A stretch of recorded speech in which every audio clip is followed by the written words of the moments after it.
మా little arts movie చాలా బాగుంది మా, అసలు ఫుల్ ఆన్ ఎంటర్టైనర్. అసలు ఇంత బాగుంటుందని అసలు ఎక్స్పెక్ట్ చేయలేదు. రీసెంట్ గా వచ్చిన మూవీస్ లో చాలా కామెడీ ఉంది మూవీ అయితే. ఫ్రెండ్స్ అయితే చాలా చిల్ అవ్వచ్చు, ప్రతి క్యారెక్టర్ కానీ ప్రతిది చాలా బాగుంది మూవీ. కానీ నేను సెకండ్ హాఫ్ నుంచి వచ్చాము, అక్కడ మిస్ అయిపోయాను. నేను ఫస్ట్ హాఫ్ మొత్తం మిస్ అయిపోయాను, కానీ సెకండ్ హాఫ్ లో నేను అంత నవ్వానంటే మూవీ వర్త్, చాలా వర్త్. మీ హీరోయిన్ కూడా చాలా క్యూట్ గా ఉన్నది అసలు. ఫస్ట్ హీరోయిన్ కూడా చాలా బాగుంది, చాలా క్యూట్ గా ఉంది. నాకెందుకో సెకండ్ హీరోయిన్ నచ్చింది, అంటే నచ్చిందంటే బాగా చాలా బాగా చేసింది. సో రేటింగ్ ఎంత ఇస్తాం మామ అవుట్ ఆఫ్ 10?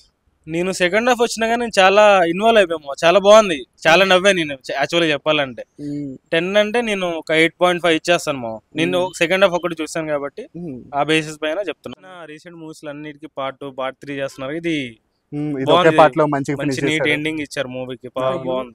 ఏంటంటే 10కి 10 ఇస్తాం మొత్తం. అంటే మా యూత్ ఎలా ఉంటుంది, మేము ఆ టైంలో ఎలా చేస్తుంటే మళ్ళీ చూపించాడు కాబట్టి చాలా బాగా అనిపించింది అది. నేను కూడా ఈజీగా 10కి ఒక 9.5 వరకు ఇస్తాను మామ. నేను ఎక్కడ డిసప్పాయింట్ అవ్వలేదు, చాలా సీన్స్ కనెక్ట్ అయ్యాను. యూత్ ని చాలా ఎగ్జాక్ట్ గా చూపించాడు మామ, చాలా బాగా నచ్చింది. మేము కాలేజ్ లో ఏం చేస్తున్నాడు చూపించాడు, అంతా కరెక్ట్ చెప్పాలంటే. ఇద్దరు మంచి ఆటగాళ్ళే. ఈ సినిమా